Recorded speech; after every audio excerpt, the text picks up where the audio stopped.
अस्सलाम वालेकुम। कैसे हैं, खैरियत से हैं?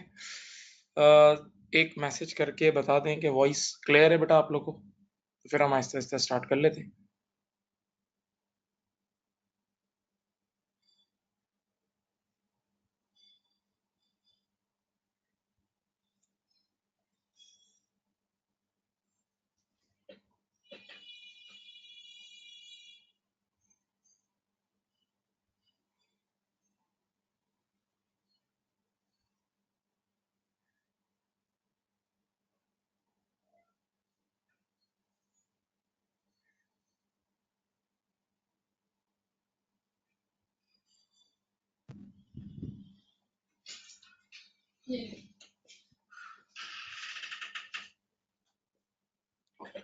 ओके,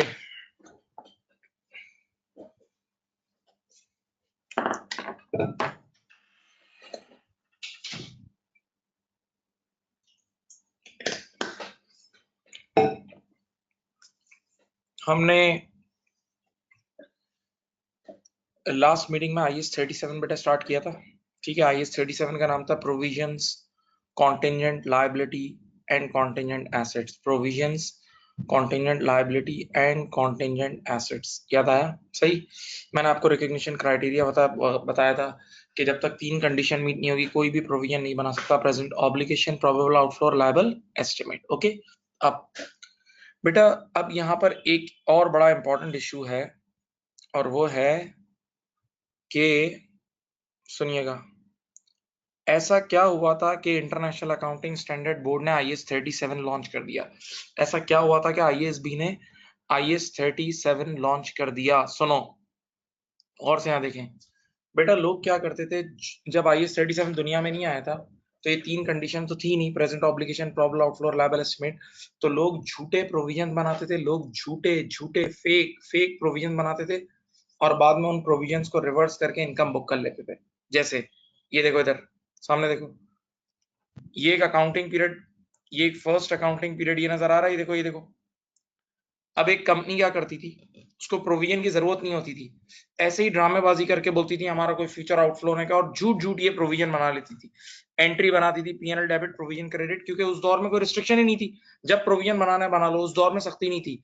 जब दुनिया में IS 37 नहीं आया था तो प्रोविजन की सख्तियां ही नहीं थी, तो लोग इस तरह की एंट्री बना लेते थे, P&L डेबिट और प्रोविजन क्रेडिट। सही। अब सुनो, यहाँ देखें, अब एक बार ये प्रोविजन बन गया, जब ये झूठा प्रोविजन होता था, सच्चा नहीं होता था, तो अब अगले साल क्या करते थे, जब फ्यूचर में इसको रिवर्स कर देते थे, क्योंकि फ्यूचर में रियलिटी में कोई कैश तो पे ही नहीं करना होता था। और शायद आपने ये डायलॉग सुना होगा, कोई भी लायबिलिटी विदाउट पेइंग एनीथिंग खत्म हो जाए वो इनकम होती है। कोई भी लायबिलिटी विदाउट पेइंग एनीथिंग खत्म हो जाए वो क्या होती है? इनकम।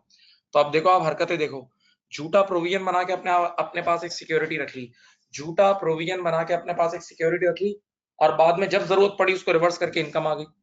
हाँ, तो अब एक चीज सोचो, लोग बूम के टाइम पीरियड, बूम वो टाइम पीरियड होता है जब कमाई बहुत ज्यादा होती है, तो बूम के टाइम पीरियड पे प्रोविजन बनाते थे, और जब रिसेशन आता था, रिसेशन का मतलब चारों तरफ मंदी होती थी, तो उस वक्त वो उसको रिवर्स कर देते, उस वक्त उसको क्या करते थे? रिवर्स कर देते थे, ताकि अपने प्रॉफिट्स अच्छे हो जाएं। Right, okay.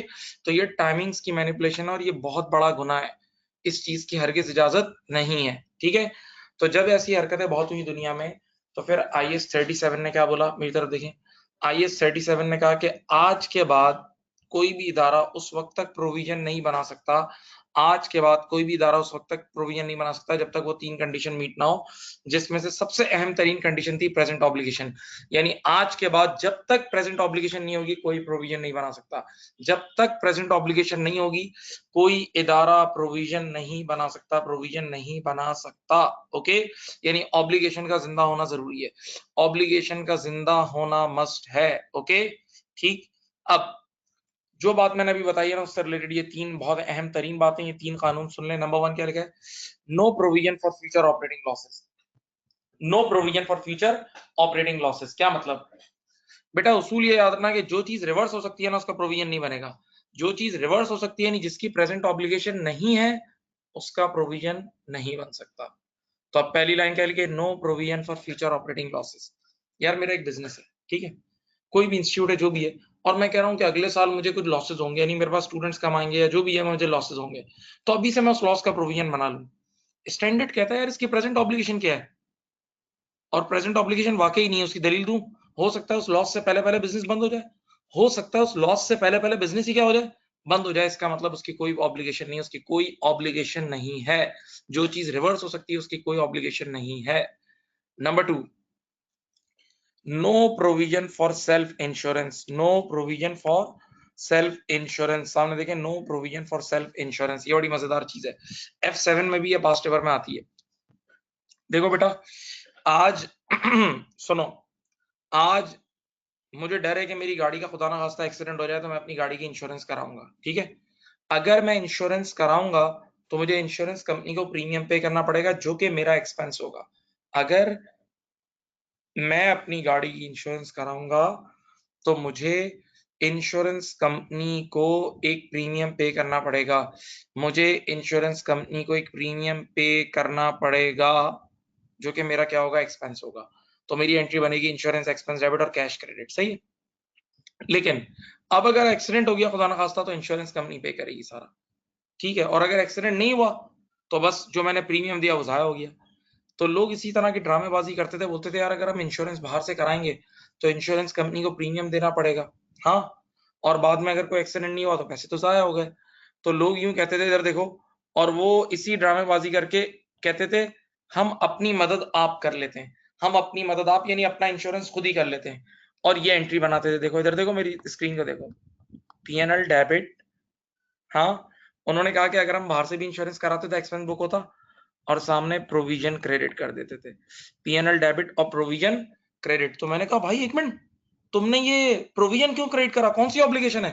तो क्या बोला बताऊं, आने वाले कल में जो एक्सीडेंट होने का है ना उसका अभी से उसकी लायबिलिटी बुक कर रहा हूं। तो मैंने कहा आने वाले कल के एक्सीडेंट की अभी कोई प्रेजेंट ऑब्लिगेशन नहीं है, क्योंकि प्रेजेंट ऑब्लिगेशन का मतलब हर हाल में वो काम होगा, यानी as a result of past event वो राइज होती है, ठीक। तो आज के बाद इस IAS 37 के आने के बाद सेल्फ इंश्योरेंस का भी कोई प्रोविजन नहीं बन सकता।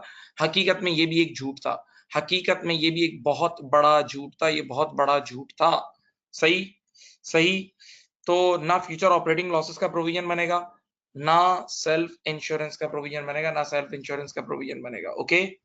एक और जबरदस्त चीज है, no provision, no provision for,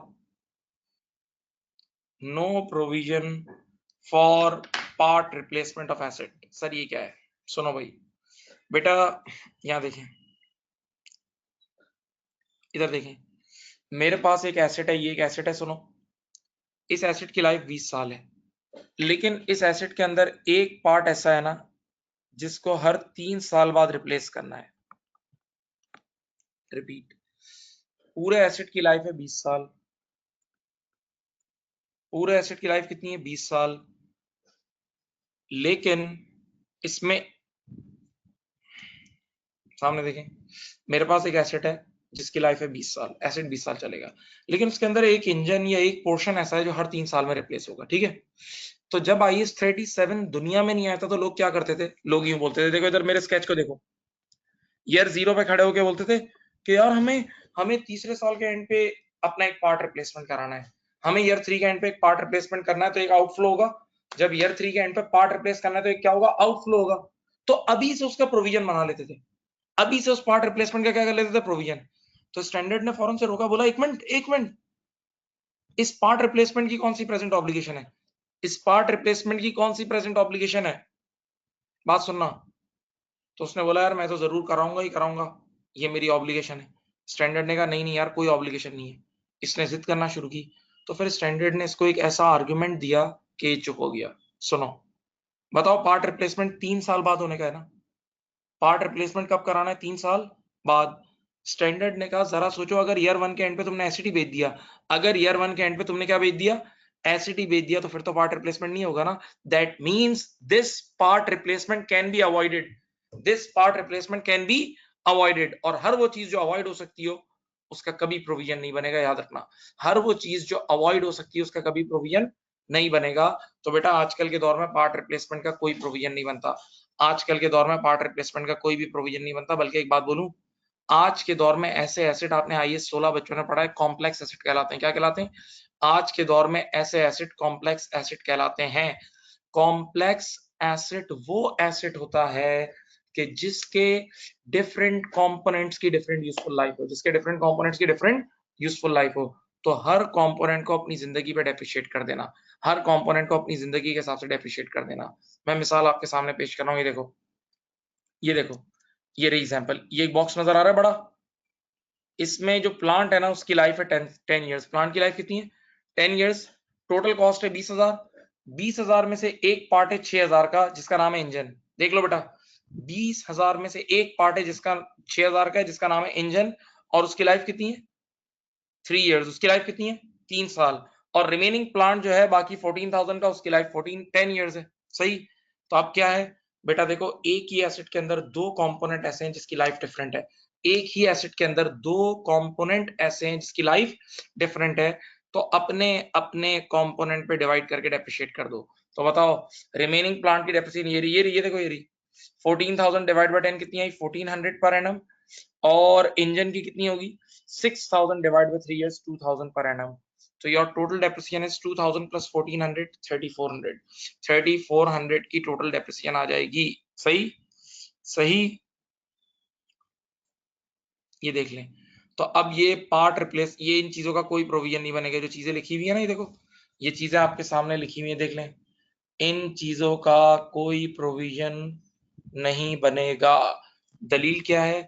क्योंकि इन चीजों की कोई प्रेजेंट ऑब्लिगेशन अराइज ही नहीं हुई है। प्लीज नोट, याद रखना, ये एग्जाम में आता है।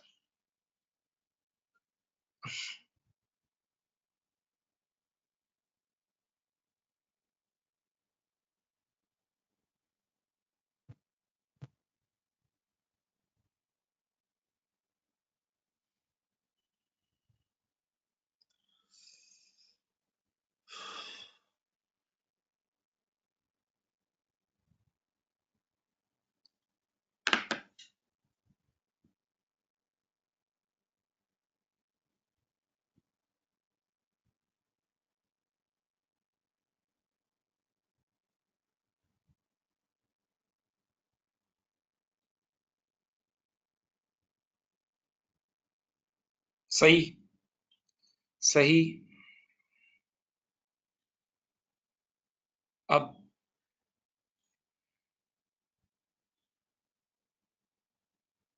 Okay, excellent. अब एक बड़ी जबरदस्त चीज है, उसको अच्छी तरह समझें। यहाँ देखें, अब एक बहुत आउट क्लास चीज है।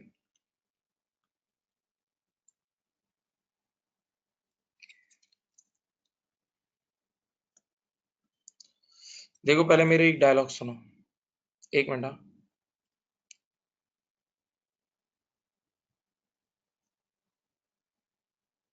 डायलॉग क्या है? सुनो। Provision is dependent on obligating event. Provision is dependent on obligating event. जब तक ऑब्लिगेटिंग इवेंट अराइज नहीं होगा, प्रोविजन बुक नहीं हो सकता।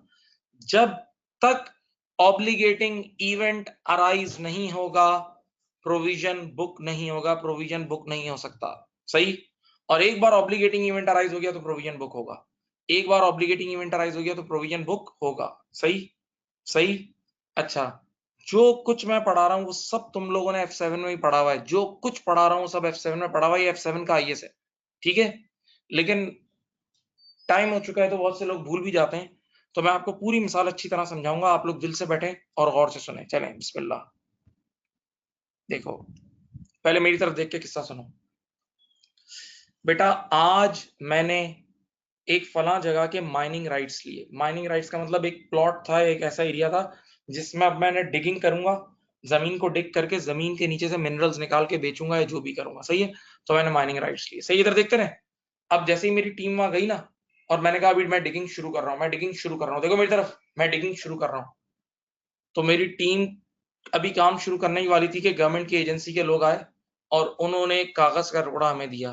गवर्नमेंट की एजेंसी के लोग आए और उन्होंने एक कागज का टुकड़ा हमें दिया और बोला इस पे साइन करो। तो मैंने कहा इसमें क्या है? तो उसमें लिखा था, सुनो, आवाज सुनो, कि जो भी इस जगह को खराब करेगा, माइनिंग के जरिए जगह खराब हो जाएगी ना, जो भी इस जगह को खराब करेगा वो एंड में जाते वक्त सही करेगा, जो भी इस जगह को खराब करेगा वो एंड में GR5 पे जाते हुए सही करेगा। और जरा सोचो, मैंने उसी वक्त साइन करना पड़ा क्योंकि उसके बगैर काम नहीं शुरू, मैंने साइन कर दिया। और क्या लिखा था, क्या लिखा था, जो खराब करेगा इस जगह को वो सही करेगा, यानी एंड में लैंडस्केप करके जाएगा, सही करके जाएगा। फिर बोल रहा हूं, फिर सुने, जो खराब करेगा वो सही करेगा, जो खराब करेगा बोलो वो सही करेगा। और जरा सोचो, मैं अगले ही सेकंड में पूरी जगह खराब करने वाला हूं, अगले ही सेकंड में मैं पूरी जगह खराब करने वाला हूं, तो अगले ही सेकंड में ऑब्लिगेटिंग इवेंट अराइज हो जाएगा, अगले ही सेकंड में मुझ पे जिम्मेदारी अराइज हो जाएगी, क्योंकि मैंने साइन कर दिया है कि जो खराब करेगा वो सही करेगा, और मैं तो अगले ही सेकंड में डिगिंग करने वाला हूं। तो इसका मतलब अगले ही सेकंड में पूरा ऑब्लिगेटिंग इवेंट अराइज हो गया, कंप्लीट ऑब्लिगेटिंग इवेंट अराइज हो गया। तो याद करो, इसका एक नाम होता था, आप लोगों ने बच्चों ने पढ़ा है, कंपल्सरी डिस्पोजल कॉस्ट। इसको कहते थे कंपल्सरी डिस्पोजल कॉस्ट या डीकमीशनिंग लायबिलिटी, इसको कहते थे कंपल्सरी डिस्पोजल कॉस्ट या डीकमीशनिंग लायबिलिटी।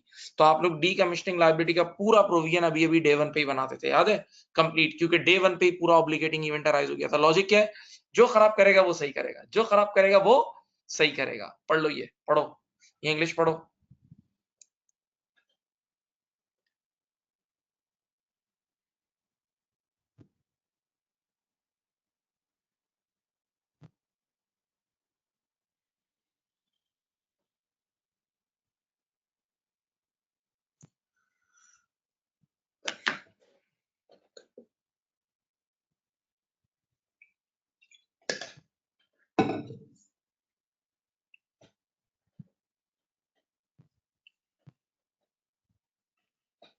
पढ़ लो, ये सारी बातें लिखी हुई जो मैंने बोली है वो लिखी हुई है।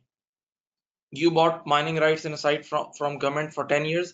A condition was attached in the agreement that whoever would dig the mine will have to bring the mine to its original condition at the end. Now think, our company did digging on the first day. That means obligating event arised on day 1. That's why we book complete liability on day 1. ठीक है, ये case हो गया, ये case हो गया भाई। हाँ जी। अब इसकी अकाउंटिंग मैं तुम्हें सिखाता हूँ, इसकी प्रॉपर अकाउंटिंग मैं तुम्हें सिखाता हूँ। सुनो सुनो सुनो सुनो, इसकी अकाउंटिंग सीखो। बिस्मिल्लाह करते हैं। अगर तुम्हें याद हो, चलो मैं स्टार्ट करते हैं, मैं समझाता हूँ आपको।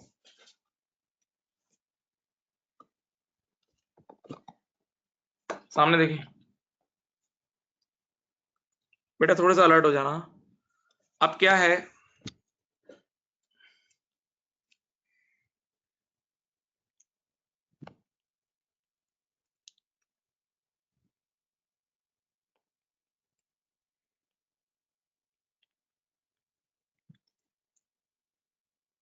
सुनिए, ये सिर्फ मैं एक इलस्ट्रेशन दे रहा हूँ, फिर मैं नंबर्स के साथ भी समझाता हूँ। एक सिर्फ ये इलस्ट्रेशन है, फिर नंबर से भी अपना सवाल भी कराऊंगा इसका। सुनो क्या हुआ, आपने आज ईयर 0 पे सबसे पहले माइनिंग राइट्स खरीदे। देखो इधर इस स्क्रीन को देखो, आपने $50 मिलियन के माइनिंग राइट्स खरीद लिए। तो आप एंट्री बनाओगे माइनिंग राइट्स डेबिट और bank credit, mining rights debit और बैंक क्रेडिट, ये एंट्री बना दी। ये तो कैश देके खरीद लिए। अब आपने उसी वक्त साइन किया, आपसे उन्होंने साइन करवाया कि जो भी 5 साल बाद छोड़ के जा रहा होगा, जो भी 5 साल बाद छोड़ के जा रहा होगा वो इसको सही करेगा, जो भी 5 साल बाद इस जगह को छोड़ के जा रहा होगा वो इसे सही करेगा। ठीक है, तो आपने साइन कर दिया। अब देखो, जैसे ही आपने साइन किया वैसे ही ऑब्लिगेटिंग इवेंट अराइज हो गया, तो आप लायबिलिटी बुक करोगे ना, लायबिलिटी बुक करोगे। अब पहली बात सुनो, वो लायबिलिटी किस अमाउंट की बुक करोगे। सबसे पहली चीज, वो लायबिलिटी किस अमाउंट की बुक होगी, आंखें खोलो बेटा। असल में आपने काम तो 5 साल बाद करा के देना है, असल में आपने काम तो 5 साल बाद करा के देना है। हाँ जी, तो ऑब्लिगेशन तो 5 साल बाद की है ना। तो आपने बचपन से, आप सबने अकाउंटिंग में ये पढ़ा हुआ है कि हर वो ऑब्लिगेशन जो 1 साल या उसके बाद वाली है उसकी डिस्काउंटिंग करते हैं। हर वो ऑब्लिगेशन जो 1 साल या उसके बाद वाली है उसकी क्या करते हैं, डिस्काउंटिंग करते हैं, नहीं प्रेजेंट वैल्यू निकालते हैं। हाँ, तो लेट अस से फ्यूचर में आपको 25 का खर्चा है, फ्यूचर में 5 साल बाद कितने का खर्चा है, 25। तो आप उसकी प्रेजेंट वैल्यू निकालोगे तो प्रेजेंट वैल्यू आ रही है 10। तो जो भी डबल एंट्री बनाओगे आपको प्रेजेंट वैल्यू पे बनाओगे, जो भी डबल एंट्री बनाओगे वो किस पे बनाओगे, प्रेजेंट वैल्यू पे बनाओगे। पहली बात तो ये याद रखना, ठीक है। दूसरी बात सुनो, सर अब इसकी एंट्री क्या बनेगी। सामने देखें, आपने अभी अभी साइन किया और उसमें लिखा था जो खराब करेगा वो सही करेगा, जो खराब करेगा वो सही करेगा। तो डे 1 पे ऑब्लिगेटिंग इवेंट अराइज हो गया, तो आपको अपना प्रोविजन तो बुक करना है ना। तो देखो आपने ये देखो इस एंट्री को देखो अच्छी तरह बड़ा बड़ा करके देखो, इस एंट्री को देखो, ये वाली आपने प्रोविजन उसी वक्त क्रेडिट कर दिया, प्रोविजन उसी वक्त क्या कर दिया, क्रेडिट कर दिया।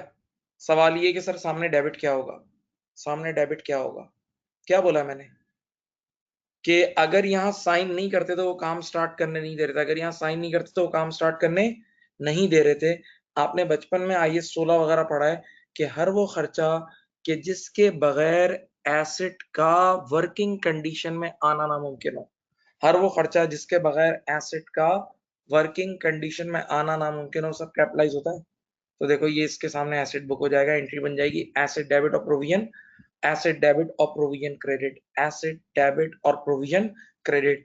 ये वाली एंट्री जो है ना ये कंपलसरी डिस्पोजल कॉस्ट की, देखो मैंने हाईलाइट कर दी है, ये एंट्री कंपलसरी डिस्पोजल कॉस्ट की एंट्री है, कंपलसरी डिस्पोजल कॉस्ट की एंट्री है। सही। अब एक बचपन वाली बात याद दिलाता हूँ, अल्लाह करे याद हो। बेटा ये जो आपने 10 कैलकुलेट किया ये थ्रू डिस्काउंटिंग किया है, ये प्रेजेंट वैल्यू के हिसाब से किया ना, डिस्काउंटिंग किया है। तो आपको याद होगा कि आप लोग जिस रेट पे डिस्काउंटिंग करते थे उसी रेट पे फिर अनवाइंडिंग भी तो करते थे लायबिलिटी के ओरिजिनल अमाउंट के लिए। जिस रेट पे डिस्काउंटिंग करते थे उसी रेट पे क्या करते थे, फिर अनवाइंडिंग करते थे, उसी रेट पे फिर अनवाइंडिंग करते थे। हाँ जी, भूल गए। जिस रेट पे डिस्काउंटिंग होती थी उसी रेट पे क्या होती थी, अनवाइंडिंग उसी रेट पर होती थी। भूल चुके हो। और अनवाइंडिंग की फिर ये एंट्री बनती थी इंटरेस्ट एक्सपेंस डेबिट और provision credit, interest expense debit और प्रोविजन क्रेडिट।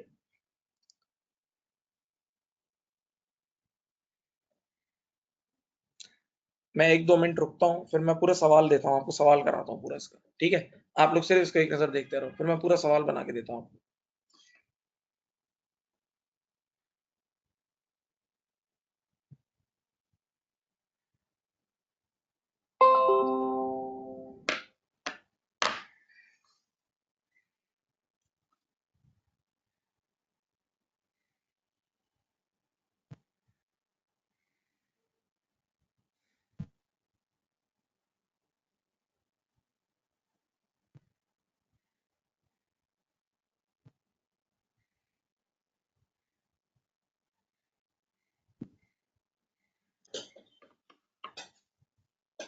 लिख लिया, देख लिया।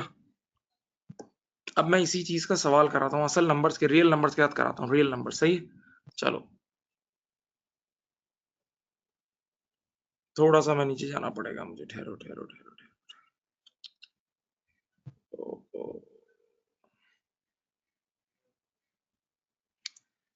सवाल लिखा हुआ है लेकिन मैं आपके सामने पूरा सॉल्व करूंगा, ठहरो।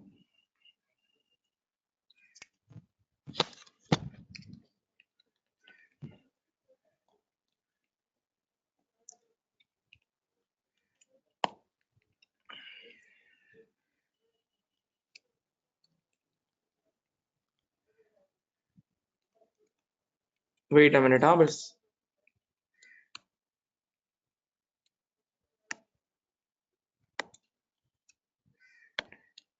चलो बेटा सुनो, कंपनी जाग रहे हैं बेटा, प्लीज थोड़ी सी एनर्जी लगाएं, वैसे F7 की चीज है लेकिन आपको याद आ जाएगी इंशाल्लाह। सुनो, company bought a platform for $40 million। कितने का लिया? 40 million। तो सबसे पहले देखो मैं इस तरह काम कर रहा हूँ, देखो ईयर 0 लिख रहा हूँ और ईयर 1 और आगे and so on.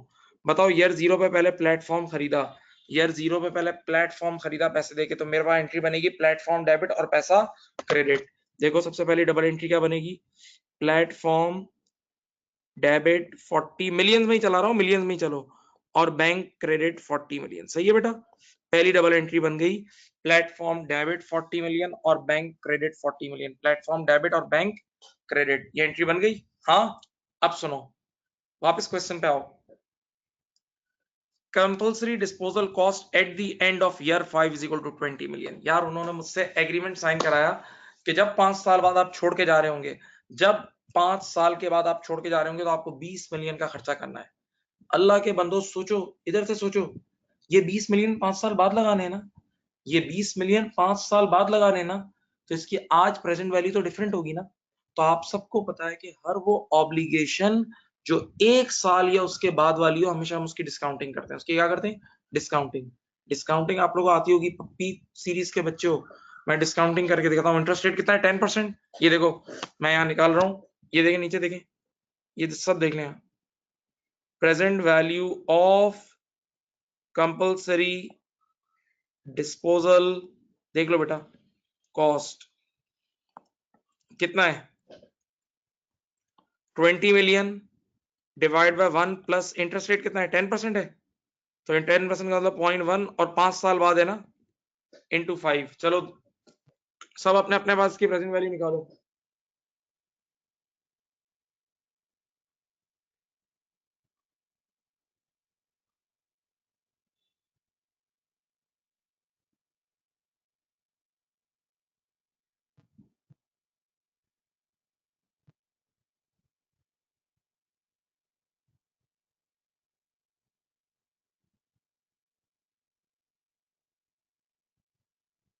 Twelve point four to यही आ रही है, देखो किसी की आ रही है 12, सब निकाल के देखो।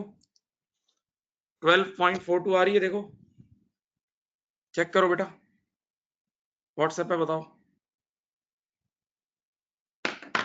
12.42 किसी की आ रही है?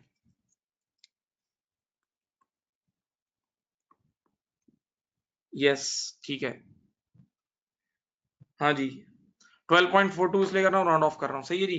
तो इसका मतलब फ्यूचर में जो पेमेंट है उसकी आज प्रेजेंट वैल्यू आ गई 12.42। ओके, अब आप मुझे बताएं इस 12.4 की डबल एंट्री, 42 की डबल एंट्री क्या बनेगी? ऑब्वियस सी बात है, आज आपने साइन कर दिया है और लिखा हुआ था कि जो खराब करेगा वो सही करेगा, तो ऑब्लिगेशन अराइज हो गई है, तो आपको कंप्लीट ऑब्लिगेशन अभी बुक करनी है।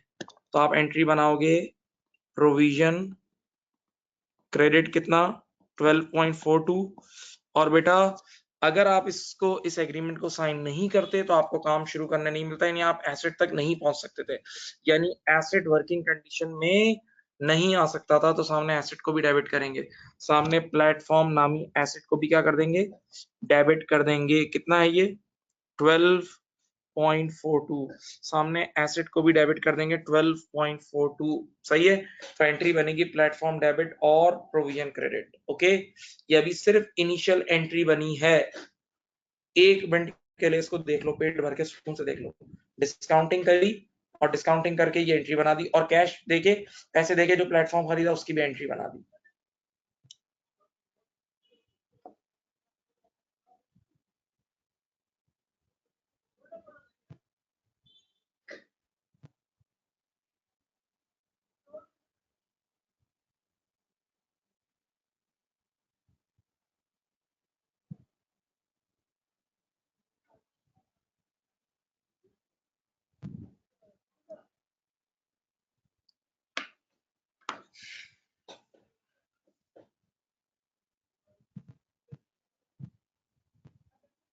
सही, अब क्या करेंगे देखो सुनो, पहले मैं एक लाइबिलिटी को निपटाता हूँ।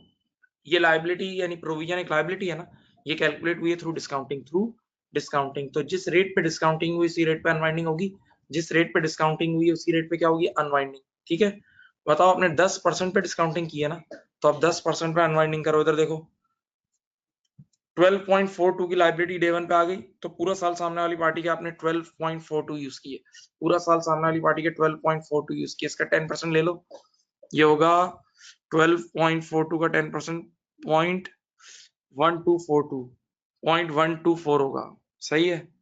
तो एंट्री बनेगी, या 1.24 होगा, ठहरो, हाँ 1.24 होगा। एंट्री बनेगी इंटरेस्ट एक्सपेंस डेबिट 1.24, और आपका प्रोविजन यानी लायबिलिटी बढ़ जाएगी 1.24, ऐसा ही है। अब मुझे बताएं, आपकी इनिशियली आपका प्रोविजन कितना था? 12.42 का था, इनिशियली आपका प्रोविजन था 12.42, और कितने से बढ़ गया? 1.24 से बढ़ गया। जरा देखो कैलकुलेट करो कितना हो गया। 12.42 प्लस 1.24, 13.66।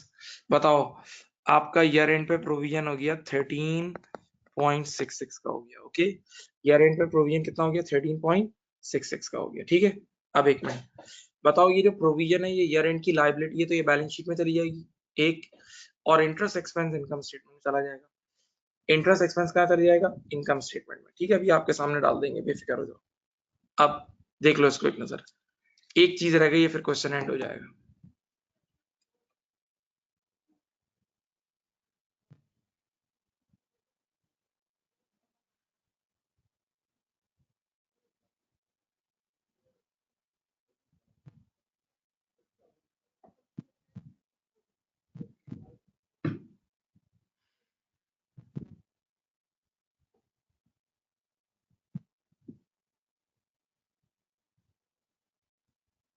ठीक है, अब यार मैंने ये लाइबिलिटी को अनवाइंड करा, अब एसेट डेप्रिशिएट भी तो होगा।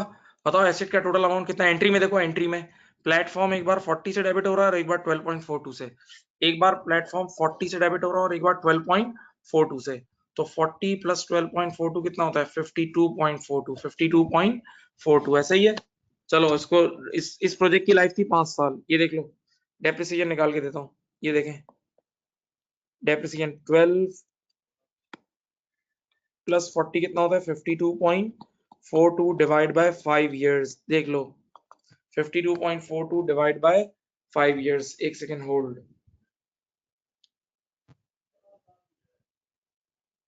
10.5, 10.5 पर एनम, ये डेप्रिसिएशन आ गई। सही, एसेट डेप्रिशिएट हो गया। देख लो, देख लो एक नजर, एसेट डेप्रिशिएट हो गया बच्चों। अब बताओ इनकम स्टेटमेंट में क्या क्या जाएगा? इनकम स्टेटमेंट में दो चीजें रहेंगी बेटा। इनकम स्टेटमेंट में कितनी चीजें रहेंगी? दो। Number one interest expense income statement जाएगा, नंबर टू डेप्रिसिएशन एक्सपेंस। एक इंटरेस्ट जाएगा और एक क्या जाएगा? डेप्रिसिएशन। तो चलो पीएनएल एक्सट्रैक्ट बनाते हैं। एक आपके सामने पीएनएल एक्सट्रैक्ट बनाते हैं, ये देखें। एक मैंने बनाया, ये रहा, ये देखो, ये देखो पीएनएल ईयर एंडेड, ईयर 1 है ना, पहला साल। बताएं इंटरेस्ट एक्सपेंस कितना आया? मेरे ख्याल से सवाल में था 1.24। और डेप्रिसिएशन एक्सपेंस कितना आया बेटा? देखें, डेप्रिसिएशन एक्सपेंस आया है 10.5। प्यारे बच्चों ये दोनों चीजों को ऐड कर लोगे ना, ये हो जाएगा 11.74। ठीक है, ठीक है जी, ऐसा ही है। अच्छा अब एक बात सुनो, यहाँ देखें, ये तो आपने इनकम स्टेटमेंट का एक्सट्रैक्ट बनाया। किसका बनाया? इनकम स्टेटमेंट का एक्सट्रैक्ट बनाया। मैं आपको एसओएफपी एक्सट्रैक्ट बना के दूं? देखो एसओएफपी में क्या क्या आएगा, एसओएफपी में क्या क्या आएगा देखो, सुनो। एसओएफपी एज एट ईयर 1, सुनो भाई। एसओएफपी में सबसे पहले प्लेटफॉर्म आएगा। एसओएफपी में प्लेटफॉर्म आएगा। बताओ आपके नॉन करंट एसेट में प्लेटफॉर्म लिखा। आपके पास इनिशियली प्लेटफॉर्म कितने का था? 12.42 का था, सॉरी 52.42 का एसेट था। देख लो ऊपर, आपका एसेट इनिशियली कितने का था? 52.42। और बताओ इस एक साल में कितने से डेप्रिशिएट हुआ? इस एक साल में 10.5 से डेप्रिशिएट हुआ। 52.42 का एसेट था और इस एक साल में 10.5 से डेप्रिशिएट हो गया। सही है, तो बताओ इसकी एनबीवी कितनी जाएगी? निकालो एनबीवी।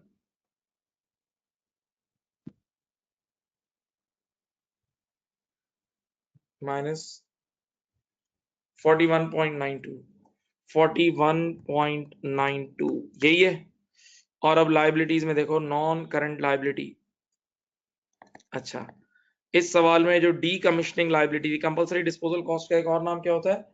D commissioning liability, D commissioning liability, ये भी इसको बोलते हैं बेटा। सुनिए, बताओ ईयर 1 पे ग्रो होके कितनी हो गई थी? ये देखो ईयर 1, स्क्रीन पे देखो, ईयर 1 पे ग्रो होके 13.66 की हो गई थी। कितनी हो गई थी?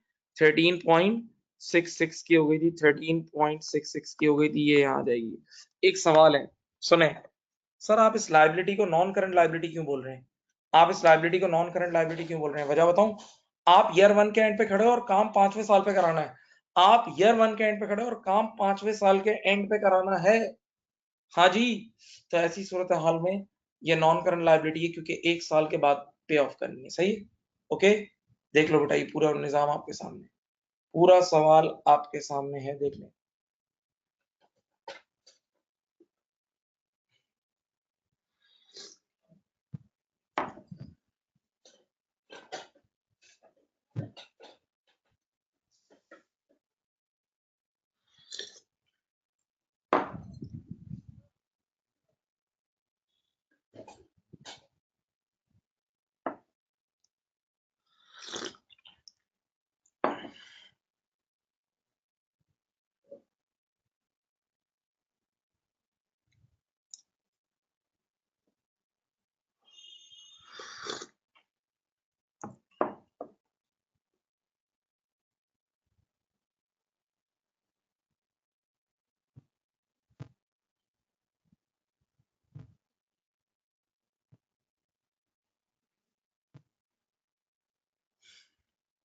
बोलो।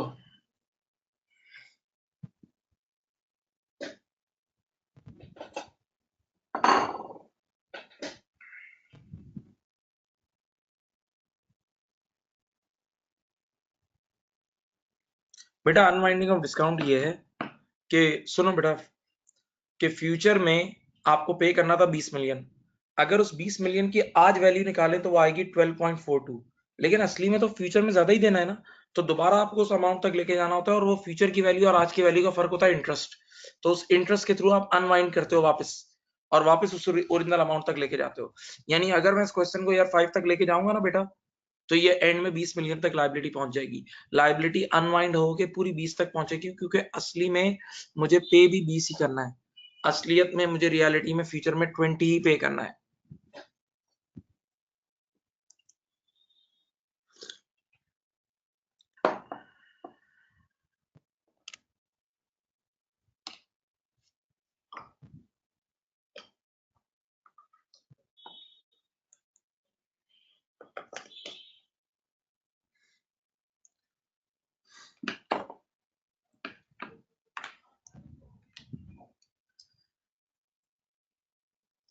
ठीक, ये एक रिकॉलिंग थी जो आपने अपने बेसिक लेवल पे पढ़ा हुआ है, उसकी रिकॉलिंग थी, बेसिक लेवल पे पढ़ा हुआ है। ठीक है जी, आगे बढ़ सकते हैं, बताएं।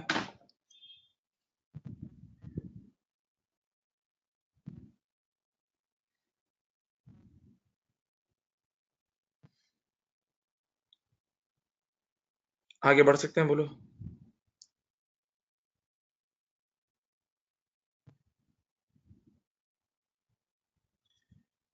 इजाजत।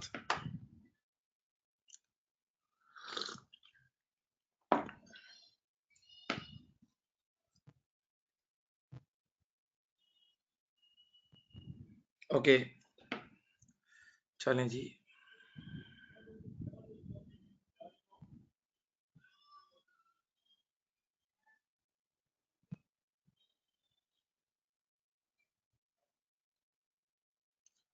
सुनो भाई, अब एक वर्ड है, एक नाम है जिसको हम कहते हैं ऑनरस कॉन्ट्रैक्ट। क्या नाम है? Onerous contract. नजर आ रहा है? Onerous contract. कुछ भी मुश्किल नहीं है, बहुत बहुत ही जबरदस्त है, बहुत ही जबरदस्त है, एक्सेलेंट है। ऑनरस कॉन्ट्रैक्ट, एक ऐसा कॉन्ट्रैक्ट, एक ऐसा कॉन्ट्रैक्ट,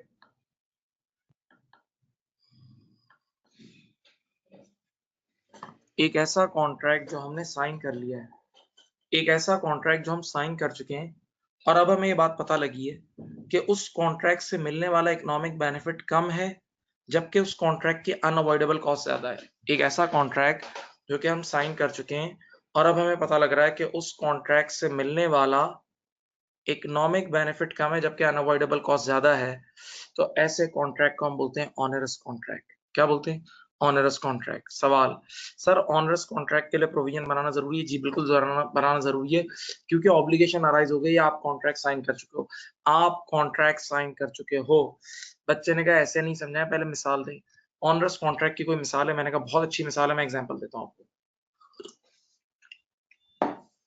सुनो, आज मैंने एक मशीन, स्क्रीन पे देखो, मेरे वीडियो में देखो बेटा, देखो मुझे ये प्रोडक्ट बनानी थी, ये प्रोडक्ट नजर आ रही है, मुझे ये प्रोडक्ट बनानी थी, और इस प्रोडक्ट को बनाने के लिए मुझे एक मशीन चाहिए थी। तो वो मशीन मैंने आज लीज पे ली, मैंने आज मशीन लीज पे ली। क्यों ली? क्योंकि उससे ये प्रोडक्ट बनाऊंगा। मशीन लीज पे इसलिए ली क्योंकि उससे ये प्रोडक्ट बनाऊंगा, सही है। जिस बंदे से मैंने मशीन लीज पे ली ना, तो मैंने मशीन को 2 साल की नॉन कैंसिलेबल लीज पे लिया। मैंने मशीन को 2 साल की नॉन कैंसिलेबल लीज, ये देखो लिखा है 2 years non cancellable lease of machine. Non cancellable का मतलब अब ये 2 साल के मैं फंस गया, बाउंड हूं। अच्छा जनाब, मशीन लेके मैं आ गया, और मशीन क्यों लेकर आया था? क्योंकि मुझे उससे ये प्रोडक्ट बनानी थी। अल्लाह की शान, 15 दिन गुजरे थे कि गवर्नमेंट ने लॉ पास किया कि this product is band. Government ने लॉ पास कर दिया कि ये प्रोडक्ट परमानेंटली अब हमारे मुल्क में बैन हो गई, खत्म। तो जब प्रोडक्ट ही बैन हो गई, जब प्रोडक्ट ही बैन हो गई, नहीं समझे? तो मशीन बेकार हो गई। अब मशीन किस काम, मशीन तो पत्थर बन गया। अब मशीन मेरे किसी काम की थोड़ी है। नहीं समझे? अब मशीन मेरे किसी काम की नहीं, प्रोडक्ट ही बैन हो गई यार। तो अब मैं तो रोने लगा, मैंने कहा यार अब मशीन तो मेरे गले पड़ गई। और अभी ऑनरस कॉन्ट्रैक्ट बन गया, क्योंकि मैं 2 साल का कॉन्ट्रैक्ट साइन कर चुका हूं। मुझे हर हाल में 2 साल के रेंटल पे करने, which is my unavoidable cost. लेकिन अब मुझे इकोनॉमिक बेनिफिट कुछ भी नहीं मिलेगा, या इतना सा मिलेगा। तो अब देखो ये पढ़ो ऊपर, ऑनरस कॉन्ट्रैक्ट वो कॉन्ट्रैक्ट है जो हमने साइन कर लिया है, और अब हमें पता लग चुका है कि उसके फीचर इकोनॉमिक बेनिफिट कम है, जबकि उसकी अनअवॉइडेबल कॉस्ट ज्यादा है। तो अब ऐसे ऑनरस कॉन्ट्रैक्ट का प्रोविजन बनाना जरूरी है। ऐसे ऑनरस कॉन्ट्रैक्ट का प्रोविजन बनाना जरूरी है, प्रोविजन बनाना जरूरी है। बात को सुनना, अभी बात खत्म नहीं हुई। अब सर इसका प्रोविजन कैसे बनता है, ये भी एक बड़ा कमाल है। देखो सुनो, ये मैंने यहाँ लिखा है प्रोविजन इज लोअर ऑफ, ये 2 एरो बनाते हैं।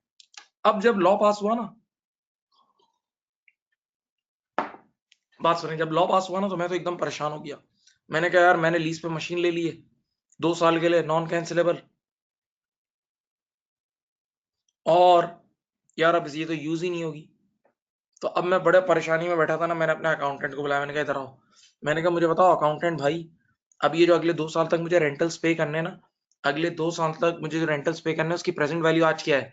जो अगले 2 साल तक मुझे फिक्स रेंटल्स पे करने हैं उसकी प्रेजेंट वैल्यू क्या है? तो अकाउंटेंट ने कहा उसकी प्रेजेंट वैल्यू है 1.5 लाख। यानी अगर मैं रेंटल्स की फॉर्म में पे करता हूँ ना अगले 2 साल तक, तो उसकी आज कीमत बन रही है 1.5 लाख। ठीक है। अचानक से मेरे जहन में एक चीज आई, मैंने अपने अकाउंटेंट को बोला यार एक मिनट एक मिनट, मैंने कहा जरा एग्रीमेंट खोल के चेक करो। तो उसने एग्रीमेंट खोल के चेक किया। मैंने कहा बताओ, अगर अभी इस एग्रीमेंट को अभी अभी कैंसिल कर देता हूँ, वैसे तो नॉन कैंसिलेबल है, वैसे क्या है, तो नॉन कैंसिलेबल एग्रीमेंट को अगर आप कैंसिल करो तो एक पेनल्टी लगती है अच्छी खासी। तो उसमें लिखा हुआ था कि अगर आपने अभी कैंसिल किया ना तो आपको ₹1,00,000 पेनल्टी देनी होगी। कितनी? 1 लाख की पेनल्टी देनी होगी। 1 लाख की आपको पेनल्टी देनी होगी, 1 लाख की पेनल्टी देनी होगी। ओके, सुनना एक मिनट। अब आप मुझे बताओ, एक नॉर्मल आदमी जो अकलमंद आदमी हो क्या करेगा? 1.5 लाख की रेंटल देगा या 1 लाख की पेनल्टी देगा? मशीन तो अब किसी काम की भी नहीं है, machine is of no use, पत्थर हो गई है। तो अब आप मुझे बताएं कि मैं 1.5 लाख की पेनल्टी पे करूं, सॉरी 1 लाख की पेनल्टी या 1.5 लाख का रेंटल। तो आम आदमी भी हमेशा लोअर पे ही जाएगा। तो स्टैंडर्ड ने भी बोला है कि इसका प्रोविजन हमेशा लोअर पे बनेगा, इसका प्रोविजन लोअर पे बनेगा, लोअर ऑफ पे बनेगा। सही। तो देख लो बेटा, ऑनरस कॉन्ट्रैक्ट वो कॉन्ट्रैक्ट है कि जो साइन हो चुका है और उससे मिलने वाला अब इकोनॉमिक बेनिफिट कम है, जबकि अनअवॉइडेबल कॉस्ट ज्यादा है। तो ऐसे प्रोविजन को हम क्या बोलते हैं? Onerous contract.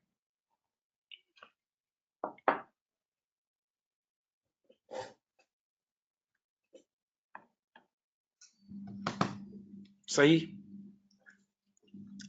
और इसका प्रोविजन बनेगा लोअर ऑफ पे।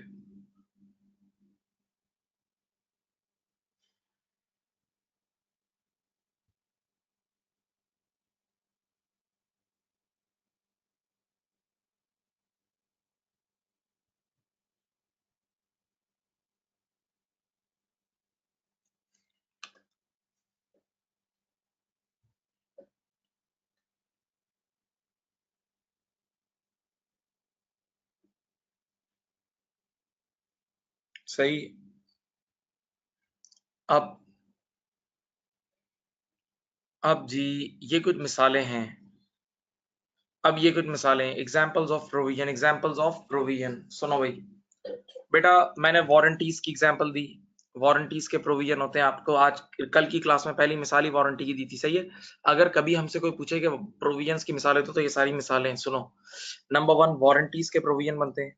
नंबर 2, डी कमीशनिंग लायबिलिटी, अभी आज ही पढ़ाई है, जो डबल एंट्री से आप पूरा काम नहीं सिखाया, वो डी कमीशनिंग लायबिलिटी थी। सही है। नंबर 3 क्या है? Environmental provisions. बेटा कई बार आप इन्वायरमेंट को भी खराब करते हो तो उसकी वजह से भी प्रोविजंस देने पड़ते हैं।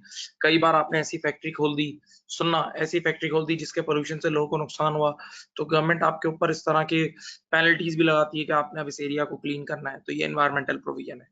और एक आखिरी नाम है जो बड़ा मशहूर नाम है और एग्जाम में बहुत आता है, अभी पढ़ाऊंगा, उसका नाम है रीस्ट्रक्चरिंग प्रोविजन। रीस्ट्रक्चरिंग प्रोविजन ये भी पढ़ाऊंगा ही, बाकी है। तो ये सारी प्रोविजंस की मिसालें, warranty provision, decommissioning liability, environmental provision and restructuring provision। सही है।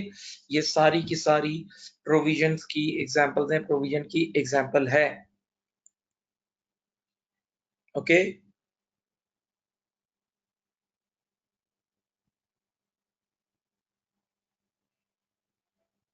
हाँ भाई,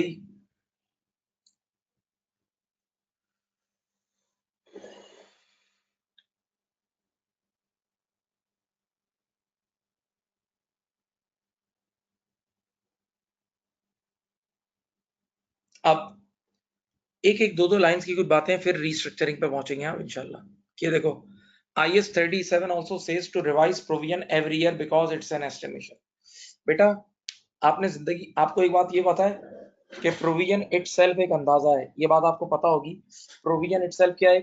अंदाजा है। और अंदाजा depends on availability of information, अंदाजा depends on availability of information. तो इंफॉर्मेशन तो हर साल चेंज होती रहती है, इंफॉर्मेशन तो हर साल क्या होती रहती है? चेंज होती रहती है। तो स्टैंडर्ड ने बात बोली है, देखो पढ़ो, कि हर साल के एंड पे अपने प्रोविजन को रिवाइज करो, अपने एस्टिमेशन को रिवाइज करो, ताकि ज्यादा एक्यूरेट बात शेयर होल्डर के घर जाए। सही। तो IS 37 also says to revise provision every year because it's an estimation। ठीक है। बल्कि IS 37 ये बात नहीं कहता, हर IS बोलता है जहां जहां अंदाजा बेस्ड चीजें उनको रिवाइज करना फर्ज है, उनको रिवाइज करना फर्ज है। ओके। जैसे IS 16 में लाइफ, IS 16 में स्क्रैप वैल्यू, वो अंदाजा होता है, याद है? तो उनका रिवीजन हर साल फर्ज है, उनका रिवीजन हर साल फर्ज है। ओके। नेक्स्ट क्या लिखा है? Provision can only B use for the purpose it is made for. Very good, जबरदस्त। बेटा, आपने जिस नीयत से प्रोविजन बनाया है, प्रोविजन आने वाले कल में उसी काम में यूज होगा, किसी और काम में यूज नहीं होगा। यानी आपने प्रोविजन बनाया वारंटी क्लेम्स पे करने के लिए, आपने प्रोविजन बनाया किस लिए? वारंटी क्लेम्स पे करने के लिए। तो अब आने वाले कल में अगर आप वारंटी क्लेम्स पे कर रहे हो, तभी एंट्री बनाना प्रोविजन डेबिट और कैश क्रेडिट। ऐसा नहीं हो सकता कि आपने प्रोविजन बनाया था वारंटी क्लेम्स पे करने के लिए। सुनना मेरी बात, आपने प्रोविजन बनाया था वारंटी क्लेम्स पे करने के लिए, और अगले साल आपने अपनी कंपनी के पेंटिंग कराई, रीपेंटिंग कराई, और आपने एंट्री बना दी प्रोविजन डेबिट और कैश क्रेडिट। यार ऐसा नहीं हो सकता, मना है, इसकी इजाजत नहीं है, ऐसा हो ही नहीं सकता, सवाल ही नहीं। ठीक है। तो जिस काम के लिए प्रोविजन बनाया है, सिर्फ उसी काम में यूज होगा और किसी काम में यूज नहीं होगा। जिस काम के लिए प्रोविजन बनाया है, सिर्फ उसी काम में यूज होगा और किसी काम में यूज नहीं होगा। ओके।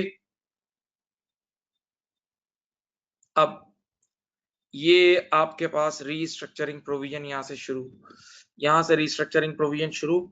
गौर से और इन्वॉल्व होके जरा आंखें बंद करके सोचना, रियल दुनिया में जाना थोड़ी देर के लिए, थोड़ी देर के लिए रियल दुनिया में जाना, मंजिल तक पहुंच जाओगे। इजाजत है तो शुरू करूं? इजाजत है तो शुरू करूं?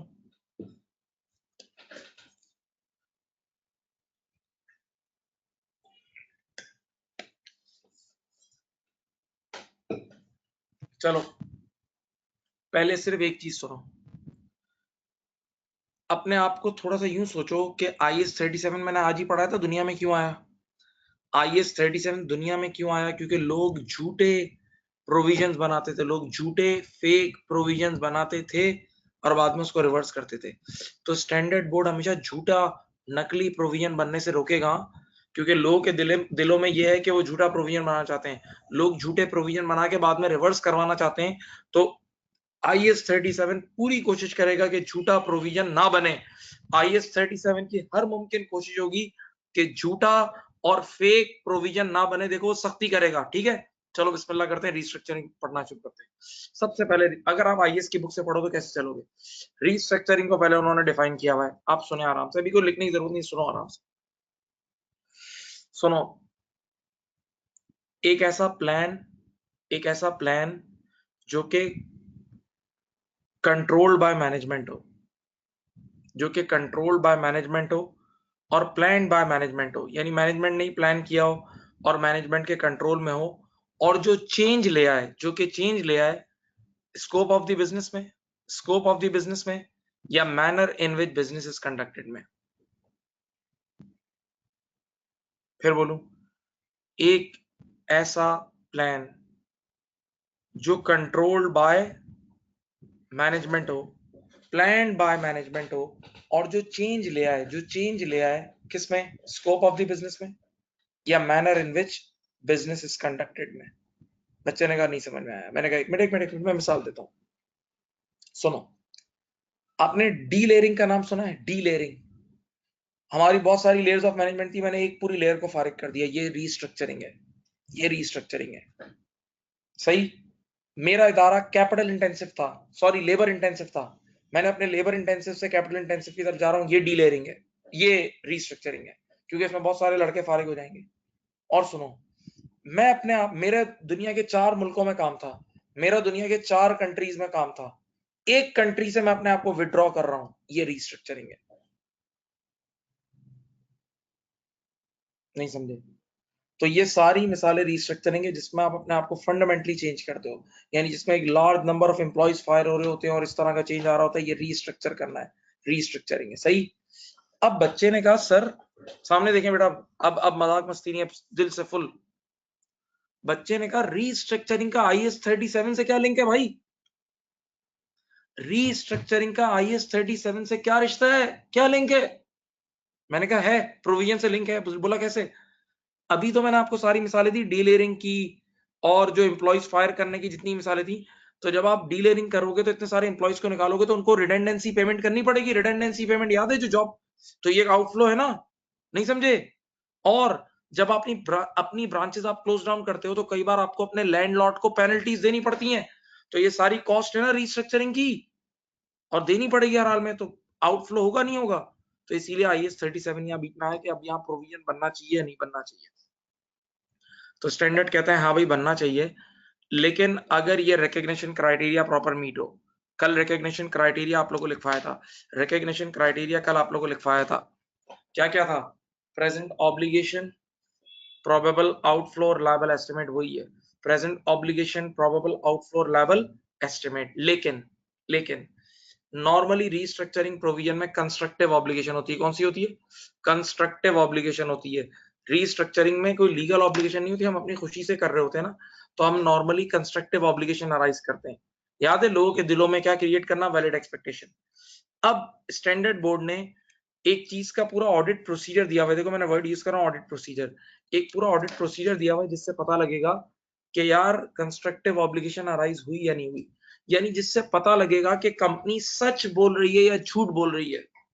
नहीं समझ रहे तुम लोग? नहीं समझ रहे? एक मिनट, एक बात सुनो बेटा, मैंने आपको आज ही शुरू में पढ़ाया था कि IAS 37 दुनिया में क्यों आया। तो क्या बोला था आगे, कि लोग झूठे, फेक, नकली प्रोविजन बना के बाद में घुमाते थे ना, तो लोगों की नीयतें खराब है, लोग झूठे प्रोविजन बना के घुमाना चाहते हैं। तो IAS 37 हर हाल में चेक करेगा कि यार प्रोविजन झूठा तो नहीं है, ये झूठ तो नहीं बोल रहे। तो अब देखो ये आपको वेरीफाई कर रहा है, तो वेरीफाई करने के लिए इसने ऑडिट प्रोसीजर दिया है। प्लीज गौर से सुने। सबसे पहली चीज जो ऑडिटर आपसे मांगेगा, देखो इधर देखो, number 1 is detailed formal plan. देखो ये रहा, पहली चीज जो आपके पास होनी चाहिए रीस्ट्रक्चरिंग प्रोविजन बनाने के लिए, वो है डिटेल्ड फॉर्मल प्लान। फॉर्मल से क्या मुराद? फॉर्मल से मुराद अप्रूव बाय बोर्ड, बच्चों का डिसीजन ना हो, बोर्ड ऑफ डायरेक्टर्स का डिसीजन हो, इसके लिए मिनट्स ऑफ द मीटिंग्स भी चेक होंगी। सही। तो अप्रूव बाय बोर्ड। फिर डिटेल्ड का मतलब उसमें सारी तफसीलात लिखी होंगी कि बंदा झूठ तो नहीं बोल रहा। यार एक मिनट मेरी तरफ देखो, मैं एक मिसाल देता हूं। आज एक बंदा मुझे बोले यार मैं अमेरिका से होकर आया हूं, तो मैं उसको एक मिनट में टेस्ट कर सकता हूं। मैं उसको मैं तो सबसे पहले पूछूंगा इमिग्रेशन क्या हुआ, मैं उससे थोड़े स्टेट्स के बारे में पूछूंगा, थोड़ी बहुत बातें पूछूंगा, अभी पता लग जाएगा, एक मिनट में पता लगवा सकता हूँ कि बंदा गया नहीं गया, झूठ बोल रहा है। नहीं समझे?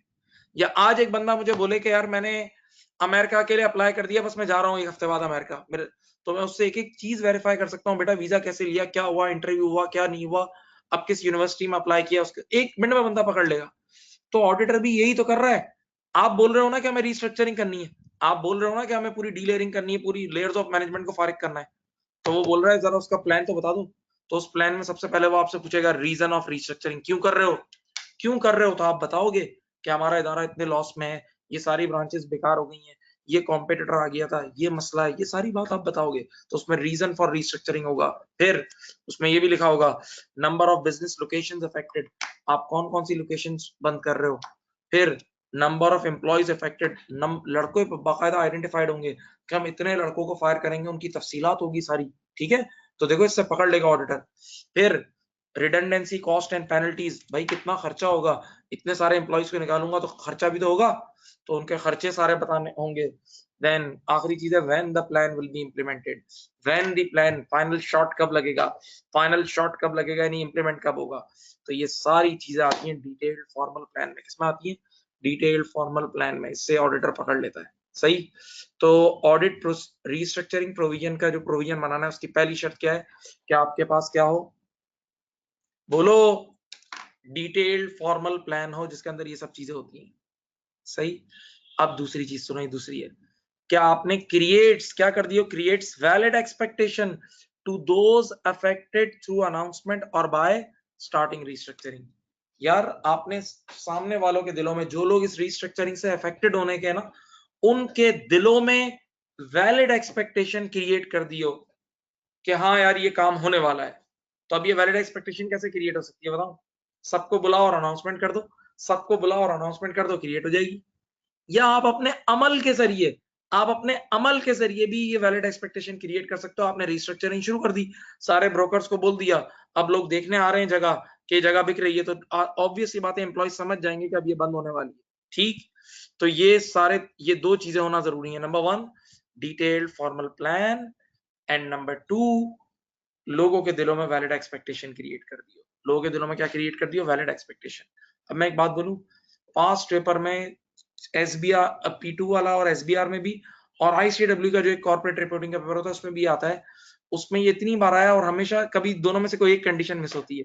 दोनों में से कभी डिटेल्ड फॉर्मल प्लान में मसला होता है, कभी डिटेल्ड फॉर्मल प्लान में मसला होता है, कभी वैलिड एक्सपेक्टेशन वाले पॉइंट में मसला होता है। तो इन दोनों में से कोई एक भी पॉइंट में मसला आ गया, आपका रीस्ट्रक्चरिंग प्रोविजन नहीं बन सकता। देख लो, 30 सेकंड 1 मिनट के लिए खामोश हूं, देख लो आराम से।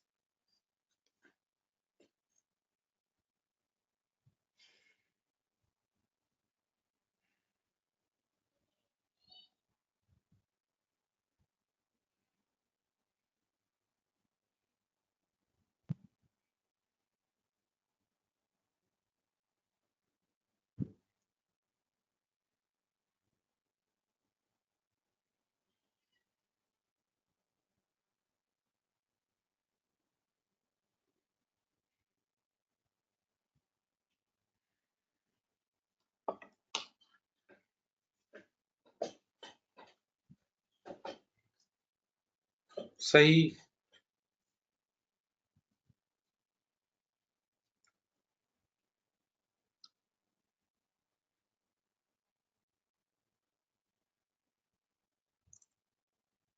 अब ये और चीजें भी आ रही हैं। यार इंसान चोरी करने से बाज नहीं आता, जरा सुने। 1 मिनट। सबसे पहले तो लोग क्या धोखा देते थे कि रीस्ट्रक्चरिंग प्रोविजन बनने का नहीं होता था और बना लेते थे, झूठा। तो आईएएस ने उसके ऊपर तो प्रोसीजर दे दिया, आईएएस ने उसके ऊपर तो प्रोसीजर दे दिया कि भाई रीस्ट्रक्चरिंग प्रोविजन तभी बनेगा, रीस्ट्रक्चरिंग प्रोविजन तभी बनेगा जब ये शर्तें मीट होंगी। अब दूसरा फ्रॉड, जहां 100 रुपए का प्रोविजन बना था वहां 300 का बना लेते थे, अमाउंट में हेरा फेरी करते थे, रीस्ट्रक्चरिंग प्रोविजन के अमाउंट में हेरा फेरी करते थे। तो स्टैंडर्ड ने क्या बोला बताऊं, ये पढ़ो, restructuring provision only for directly attributable cost because of restructuring, यानी रीस्ट्रक्चरिंग की वजह से जो डायरेक्टली एट्रीब्यूटेबल कॉस्ट अराइज हो रही हो ना, जो रीस्ट्रक्चरिंग की वजह से डायरेक्टली एट्रीब्यूटेबल कॉस्ट यानी जो एक्सटर्नल पार्टीज को देनी हो, बस उसका प्रोविजन बनेगा। इंटरनल कॉस्ट का कोई प्रोविजन नहीं बनेगा, इंटरनल कॉस्ट का कोई प्रोविजन नहीं बनेगा। बच्चे ने कहा एग्जांपल दो डायरेक्टली एट्रीब्यूटेबल कॉस्ट की। सुनो, मैं रीस्ट्रक्चरिंग करूंगा तो अपने एम्प्लॉयज को फायर करूंगा, तो बस उनको जाते वक्त जो पेमेंट्स की जाएंगी, जो रीस्ट्रक्चरिंग सॉरी जो रिडंडेंसी पेमेंट की जाएंगी वो। इसी तरह जब मैं रीस्ट्रक्चरिंग करूंगा तो कभी कभार हम अपनी दुकानें बंद करते हैं, तो जब वो दुकानें बंद करेंगे, सुनना बेटा प्यारे बच्चों सुनो, तो टेनेंट्स लैंडलॉर्ड से अगर कभी जल्दी दुकानें बंद कर दी, एग्रीमेंट था 5 साल का और हम 1 साल में भाग गए, तो लैंडलॉर्ड भी तो पेनल्टी लगाता है ना, तो वो हमें पेनल्टीज देनी होंगी। तो ये तो हम एक्सटर्नल पार्टीज को दे रहे हैं, ये तो डायरेक्टली एट्रीब्यूटेबल है, सही है। लेकिन अगर कभी कोई इंटरनल कॉस्ट अराइज हो रही हो, अगर कभी कोई इंटरनल कॉस्ट अराइज हो रही हो, तो उसका कभी रिस्ट्रक्चरिंग प्रोविजन नहीं बनेगा। इंटरनल से मुराद क्या है? स्टाफ ट्रेनिंग कॉस्ट या रीलोकेशन कॉस्ट, ये देखो ये नाम लिखे हुए हैं, स्टाफ ट्रेनिंग कॉस्ट या रीलोकेशन कॉस्ट, अपने एम्प्लॉयज को ट्रेन करना या एक जगह से दूसरी जगह शिफ्ट करने की कॉस्ट, इसका कोई प्रोविजन नहीं बनेगा। एक वेबसाइट है, बहुत अच्छी वेबसाइट है, आप लोग भी उसके यूजर बनो।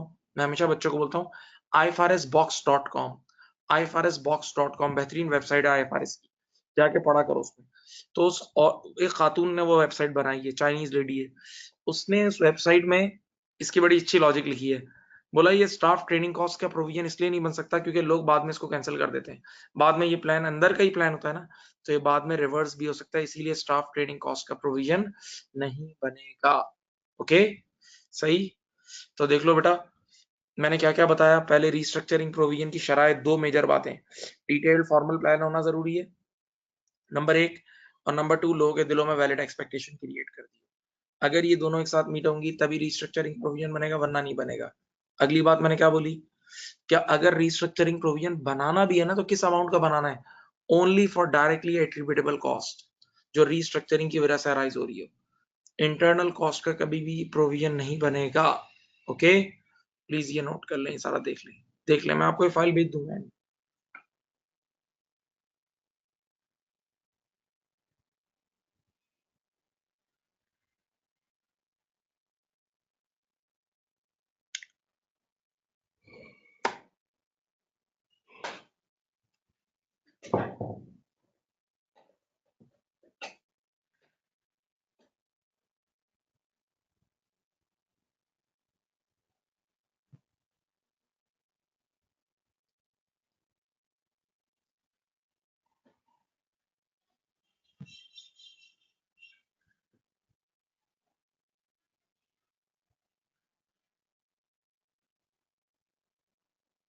सही।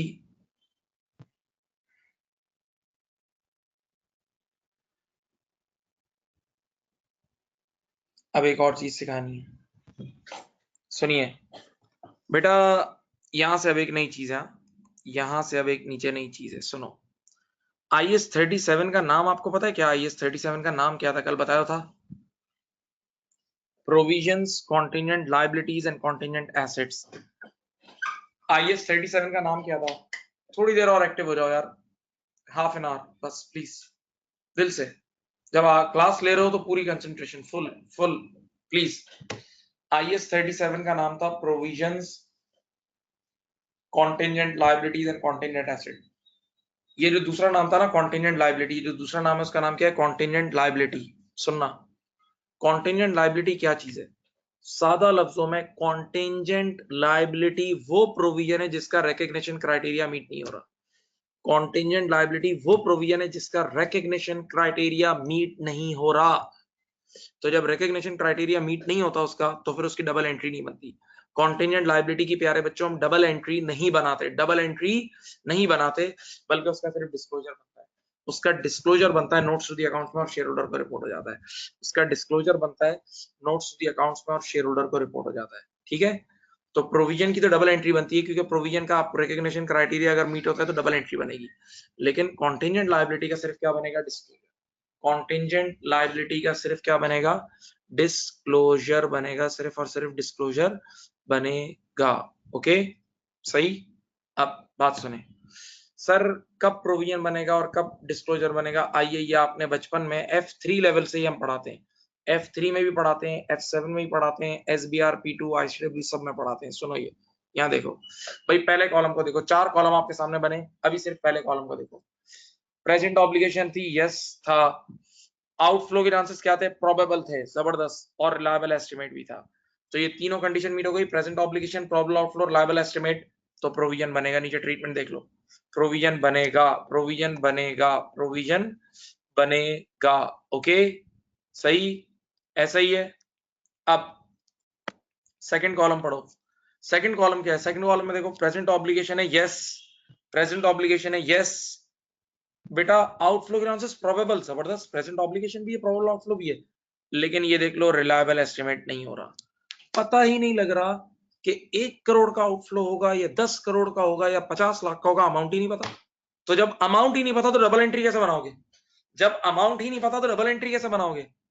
तो प्यारे बच्चों, ये जो सेकंड कॉलम है ना, इसमें प्रोविजन तो बन ही नहीं सकता। अब आपकी अदालत में पेश करता हूं, आप फैसला करो। चलो, एक ऑप्शन ये है कि हम कुछ भी ना करें, छोड़ दें, और दूसरा ऑप्शन ये है कि जो कुछ हमें पता है वो हम शेयर होल्डर को बता दें और एंड में लिख दें कि इसका फाइनेंशियल इफेक्ट पता नहीं है, इसका फाइनेंशियल इफेक्ट हमें नहीं पता, फाइनेंशियल इफेक्ट निकल ही नहीं रहा, तो माजरत कर लें, लेकिन स्टोरी सुना दें।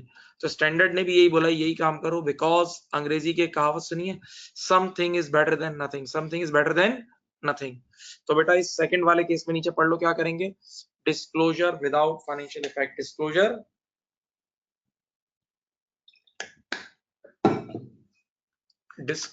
Without financial effect, disclosure without क्या करेंगे, फाइनेंशियल इफेक्ट। सही। थर्ड केस पढ़ो, थर्ड में आ जाओ। प्रेजेंट ऑब्लिगेशन है यस, प्रेजेंट ऑब्लिगेशन है यस। अब रिलायबल एस्टिमेट है यस, लेकिन आउटफ्लो गिनना इस बार कितने पॉसिबल है, पॉसिबल है, प्रोबेबल नहीं है। पॉसिबल का मतलब 50% से कम। तो भाई अब रिकॉग्निशन क्राइटेरिया मीट नहीं हो रहा ना जो ओरिजिनल था, तो अब वंस अगेन सिर्फ डिस्क्लोजर बनेगा, लेकिन हाँ इस बार विद फाइनेंशियल इफेक्ट बनेगा डिस्क्लोजर, ठीक है। और आखिरी केस पढ़ो, प्रेजेंट ऑब्लिगेशन है यस, रिलायबल एस्टिमेट है यस, लेकिन आउटफ्लो के चांसेस रिमोट है। रिमोट का मतलब ये कि समझ लो ना होने के बराबर, रिमोट का मतलब ये समझ लो ना होने के बराबर, समझ लो ना होने के बराबर। ओके, तो अब स्टैंडर्ड कहता है यार एक चीज के चांसेस ही ना होने के बराबर हैं, तो यार अब प्लीज अपने शेयर होल्डर को मत तंग करो, अब अपने शेयर होल्डर्स को मत तंग करो। ओके, अब अपने शेयर होल्डर्स को मत तंग करो, अब कुछ भी नहीं करो। तो बेटा ये देख लो, ये आपके सामने, ये चार्ट कभी नहीं भूलना, ये जो कि कब क्या होगा, कब क्या होगा ये याद रखना, कि सिर्फ पहले कॉलम में प्रोविजन बनेंगे, बीच वाले दोनों में कॉन्टिजेंट लायबिलिटी का डिस्क्लोजर बनेगा, और आखिरी वाले केस में कुछ भी नहीं होगा, डू नथिंग होगा, आखिरी वाले केस में डू नथिंग होगा।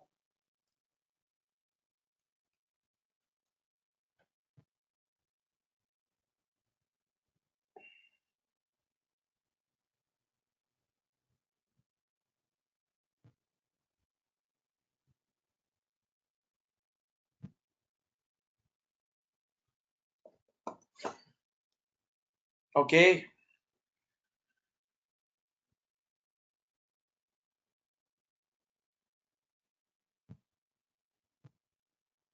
बच्चों, एक मैसेज करके बताएं व्हाट्सएप पे, साथ हैं प्लीज बताएं, मैसेज करें।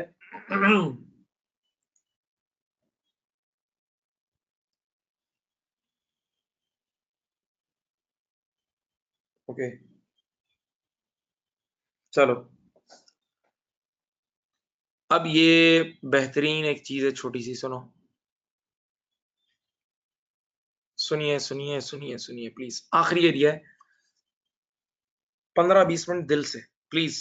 मैं जानता हूं थोड़ा थ्योरी वाला आईएएस है, लेकिन 15-20 मिनट दिल से सुनो। चलो इधर देखो, छोड़ दो। एक वर्ड है जिसका नाम है पॉसिबल ऑब्लिगेशन, एक वर्ड है जिसका नाम है पॉसिबल ऑब्लिगेशन। पॉसिबल ऑब्लिगेशन का डेफिनेशन छोड़ दो, पहले मेरी तरफ देख लो, उसको छोड़ो मेरी तरफ देखो। पॉसिबल ऑब्लिगेशन की एग्जांपल है कोर्ट केस। यार हुआ ये कि मैंने ईयर एंड से पहले कोई डिफेक्टेड गुड्स बेची, खाने पीने की चीजें बेची, लोगों ने खाई और लोग एकदम पड़ गए, फूड पॉइजनिंग हो गया उनको। सही, सुनो, अब उन्होंने हम पे केस कर दिया, बोला यार ये लोग ऐसी बेकार चीजें बेचते हैं कि बंदा उठ ही ना सके एक हफ्ते तक। तो अब कोर्ट केस हो गया और ये कोर्ट केस आउटस्टैंडिंग है। अगर कोर्ट ने मेरे खिलाफ डिसीजन दिया तो मुझे पेमेंट करनी पड़ेगी, और अगर मेरे खिलाफ नहीं दिया तो मुझे पेमेंट नहीं करनी पड़ेगी। सही है, ऐसी ऑब्लिगेशन को बोलते हैं पॉसिबल ऑब्लिगेशन, पॉसिबल ऑब्लिगेशन। सही, किस्सा सुन लिया, अब रीडिंग करो, डेफिनेशन पढ़ो।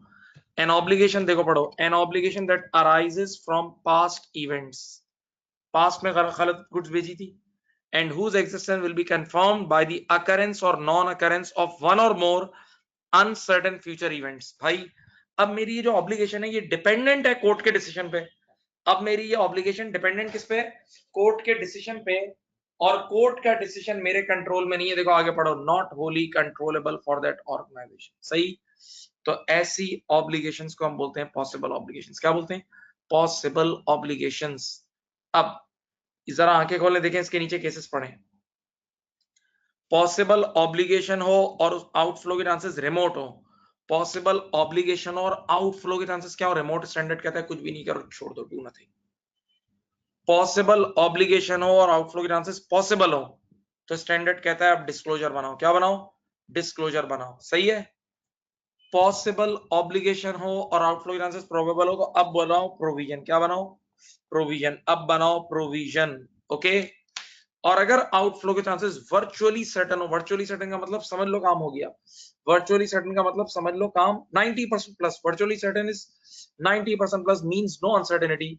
तो आप डायरेक्ट लायबिलिटी बुक कर लेना, आप डायरेक्ट लायबिलिटी बुक कर लेना, प्रोविजन भी नहीं, अब डायरेक्ट लायबिलिटी। देखो प्रोविजन में और लायबिलिटी में फर्क है। प्रोविजन के अंदर अनसर्टेनिटी होती है, जबकि लायबिलिटी में अनसर्टेनिटी नहीं होती। फिर बोल रहा हूं बेटा, ये पॉसिबल ऑब्लिगेशंस की ट्रीटमेंट है।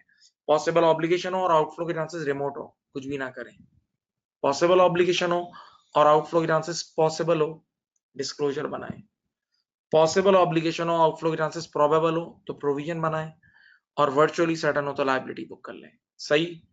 30 सेकंड की फिर खामोशी देखने के लिए। देख लो, देख लो, आराम से देख लो।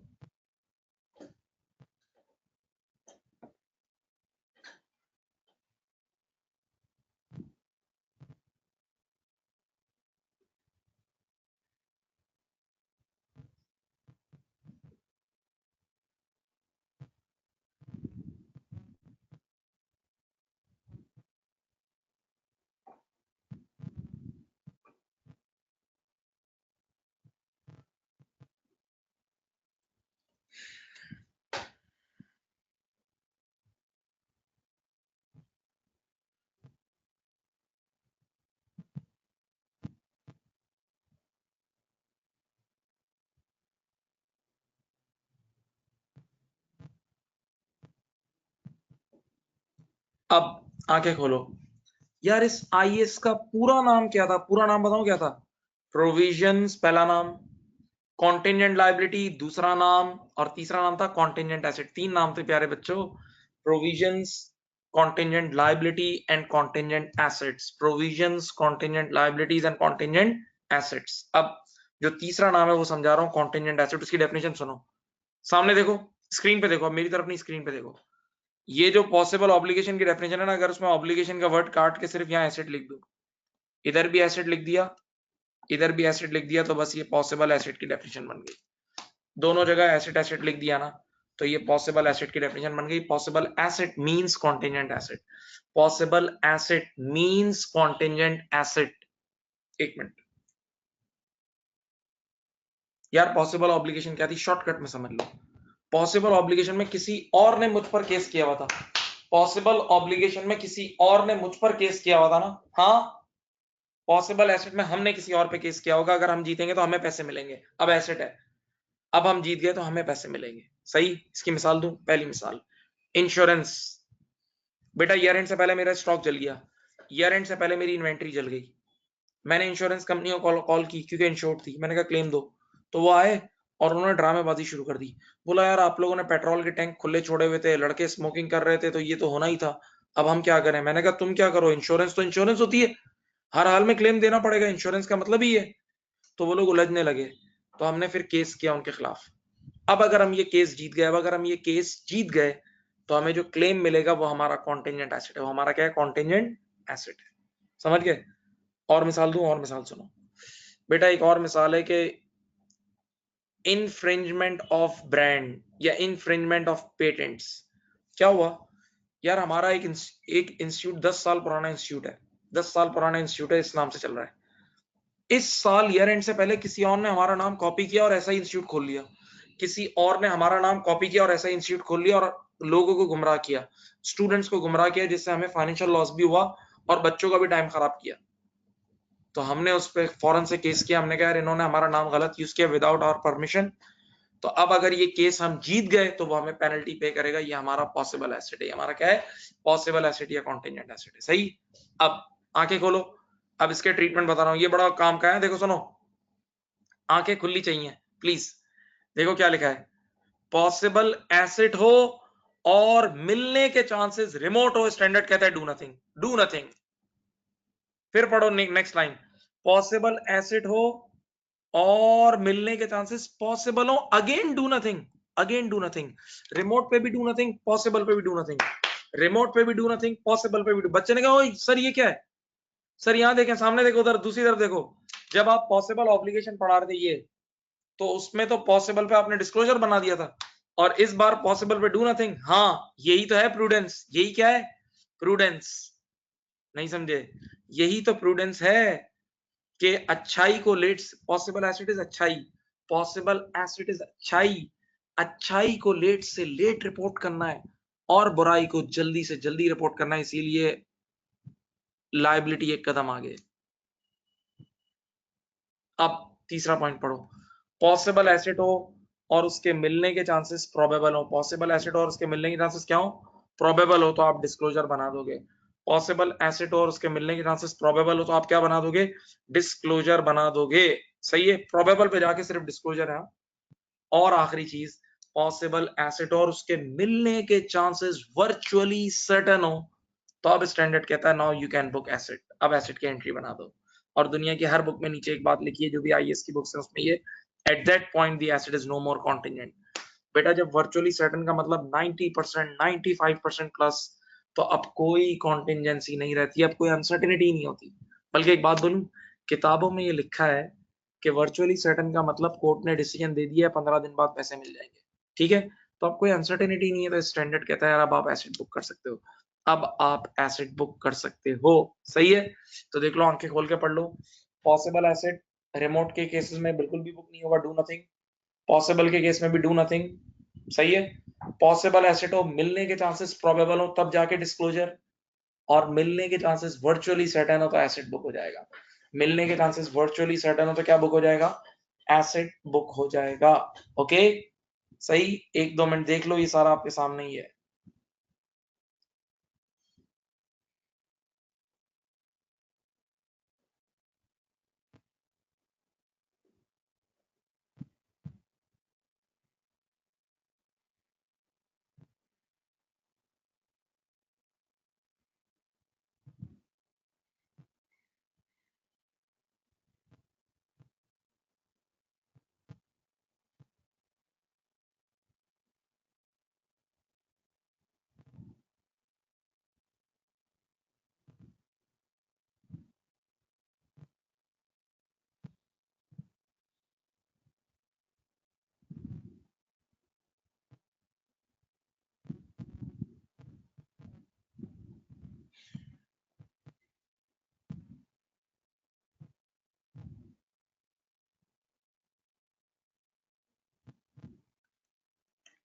सही। अब मैं तुम्हें एक बड़ी जबरदस्त चीज जो कई सालों पहले पास्ट पेपर में आई थी वो भी बताता हूँ, सुनो। जाग रहे हो ना भाई? इधर जिंदा हो? आखिरी चीज है बस, अब 10 मिनट यार, प्लीज प्लीज, थैंक यू। चलो भाई, एक चीज समझो। अब मैं तुम्हें कॉन्टिजेंट एसेट की एंट्रीज और कुछ इल्मी बातें बता के ऑफ करूंगा। सुनो, बात सुनो। रेडी है? बेटा हुआ ये कि मैंने अपने कस्टमर्स को कुछ प्रोडक्ट्स बेची। मैंने अपने कस्टमर्स को कुछ प्रोडक्ट्स बेची और उनको वारंटी दे दी। ठीक है, रिपेयर्स वगैरह की। तो जैसे ही वारंटी दी तो प्रेजेंट ऑब्लिगेशन अराइज हुई। जैसे ही वारंटी दी तो प्रेजेंट ऑब्लिगेशन अराइज हुई। आउटफ्लो के चांसेस प्रोबेबल थे और रिलायबल एस्टिमेट भी हो रहा था। ये तीनों कंडीशन मीट हो रही थी, present obligation, probable outflow, reliable estimate. तो ऐसी सूरत हाल में हम प्रोविजन बनाते हैं। ऐसी सूरत हाल में हम प्रोविजन बनाते हैं। तो देखो, मैंने फॉरन से प्रोविजन बनाया, पीएनएल डेबिट 1 लाख और provision for warranties credit 1 lakh. मैंने फॉरन से एंट्री बनाई, देखो पहली एंट्री देखो, दूसरी को मत देखना। मैंने एंट्री बनाई पीएनएल डेबिट और प्रोविजन फॉर वारंटीज क्रेडिट, क्योंकि आईएएस 37 की वो तीनों कंडीशन मीट हो गई थी। ठीक है, अब सुनो, ये एंट्री बन गई। अब मुझे डर लगने लगा। मैंने कहा यार मैंने इतनी बड़ी वारंटी दे दी है, मैंने इतनी बड़ी वारंटी दे दी है, खुदा ना खास्ता अगर ये सब लोग, इतने सारे लोग उठ के आ गए, मैं कैसे दूंगा? मैं कैसे क्लेम दूंगा? तो मैं डर गया। तो मैंने फौरन से अपनी इंश्योरेंस करा ली। मैंने अपनी क्या करा ली? इंश्योरेंस करा ली। और इंश्योरेंस कंपनी से मैंने क्या एग्रीमेंट किया बताऊं? सुने, इंश्योरेंस कंपनी से मैंने एग्रीमेंट ये किया कि जो भी क्लेम्स आएंगे ना मेरे पास, उसका 30% इंश्योरेंस कंपनी मुझे दे देगी। जो भी क्लेम्स मेरे पास आएंगे ना, लोग वापस मांगने आएंगे, उसमें से 30% मैं इंश्योरेंस कंपनी से लूंगा। सही है? अब सोचो, इंश्योरेंस कंपनी से जो मुझे मिलने का है that is my contingent asset. Insurance company से जो मुझे मिलने का है वो मेरा कॉन्टिजेंट एसेट है। हाँ, अब सामने देखो, अगर उस कॉन्टिजेंट एसेट के मिलने के चांसेस रिमोट होंगे तो डू नथिंग, कुछ भी नहीं करेंगे। उसके मिलने के चांसेस पॉसिबल होंगे तो भी कुछ नहीं करेंगे, डू नथिंग। उसके मिलने के चांसेस प्रोबेबल होंगे तो डिस्क्लोजर बनेगा। उसके मिलने के चांसेस वर्चुअली सर्टेन होंगे तो एसेट बुक हो जाएगा। अज्यूम करते हैं वो इंश्योरेंस कंपनी 20 साल पुरानी है और ऐसी जबरदस्त इंश्योरेंस कंपनी है कि एक कॉल पे काम करती है, तो हम क्या करेंगे, मेरी बात तो सुने, हम फॉरेन से उस इंश्योरेंस की एंट्री बनाएंगे। वर्चुअली सर्टन के केस में ये रही, देखो 1 लाख का 30% कितना होता है, 30,000। हमने एंट्री बनाई इंश्योरेंस रिसीवेबल डेबिट और पीएनएल क्रेडिट। बेटा देखो ये कॉन्टेंजेंट एसेट की एंट्री है, लेकिन ये दूसरी एंट्री सिर्फ तभी बनती है जब वर्चुअली सर्टन चांसेस हो, जब वर्चुअली सर्टन चांसेस हो तब बनती है, ठीक है। तो पहली वाली एंट्री ऊपर प्रोविजन की है और दूसरी वाली एंट्री किसकी है, दूसरी वाली एंट्री किसकी है बताओ, पहली एंट्री है किसकी बताओ, प्रोविजन की, और दूसरी कॉन्टेंजेंट एसेट की, सही है। अब इन दोनों एंट्रीज को देखो प्लीज, आखिरी 5 मिनट भाई, दोनों एंट्रीज को देखो और इल्मी बातें सुनो। बताओ पहली एंट्री में एक्सपेंस है 1 लाख का, दूसरी एंट्री में 30,000 की इनकम है। पहली एंट्री में एक्सपेंस 1 लाख का है और दूसरी एंट्री में इनकम 30,000 की है। अब स्टैंडर्ड क्या बोलता है बताऊं, इनकम स्टेटमेंट में आप इन दोनों को नेट कर सकते हो। इनकम स्टेटमेंट में आप डायरेक्ट 1 लाख माइनस 30,000 70,000 का एक्सपेंस लिख सकते हो, यानी इनकम स्टेटमेंट में नेटिंग ऑफ इज अलाउड। और वैसे भी इनकम स्टेटमेंट में ऑफसेटिंग हो ही जाती है, नीचे प्रॉफिट तक पहुंचते पहुंचते चीजें कट ही जाती है ना, तो इनकम स्टेटमेंट में आप नेट 70,000 बुक कर सकते हो, इजाजत है। लेकिन लेकिन आओ, लेकिन सुनो, एसओएफपी में हरगिज ऑफसेटिंग नहीं हो सकती। एसओएफपी में आप ऐसा काम नहीं कर सकते कि आप 1 लाख का प्रोविजन और 30,000 का इंश्योरेंस रिसीवेबल है, इनको उठा के काट नहीं सकते। यानी एसओएफपी में आप ये काम नहीं कर सकते कि आप 70,000 रुपए का नेट प्रोविजन बुक कर लो ना, नो। क्यों, लॉजिक दूं, इधर देखें, because parties are different, parties are different. बेटा कस्टमर्स के लिए मैं जिम्मेदार हूं, कस्टमर्स के पूरे 1 लाख रुपए के लिए मैं जिम्मेदार हूं, और इंश्योरेंस कंपनी मेरे लिए जिम्मेदार है, तो पार्टीज आर डिफरेंट। तो जब भी पार्टीज डिफरेंट हो तो उठा के कैंसिल कभी भी नहीं करना, मना है, बचपन से यही पढ़ा है। जब भी पार्टीज डिफरेंट हो तो उठा के कैंसिल आउट नहीं करना, उठा के कैंसिल आउट नहीं करना होगा। तो एसओएफपी में आप इसको कैंसिल नहीं कर सकते, ऑफसेटिंग नहीं कर सकते, एसओएफपी में ऑफसेटिंग नहीं कर सकते। ओके, सही, डन। एक आध मिनट खामोश हूं, देख लो इसको भी।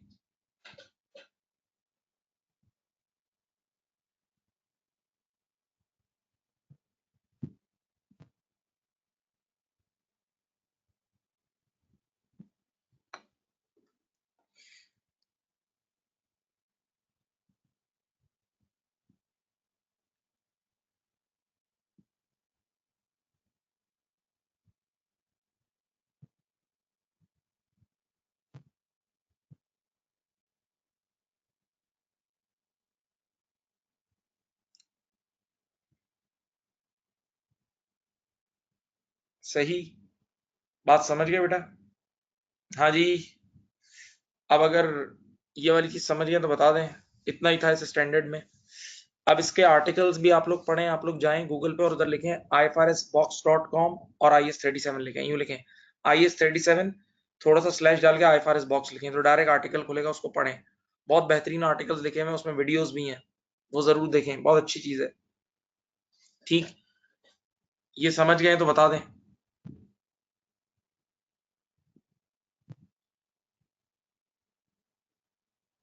बेटा ये गेम समझ गए या इस पे कोई क्वेश्चन है तो पूछ लें।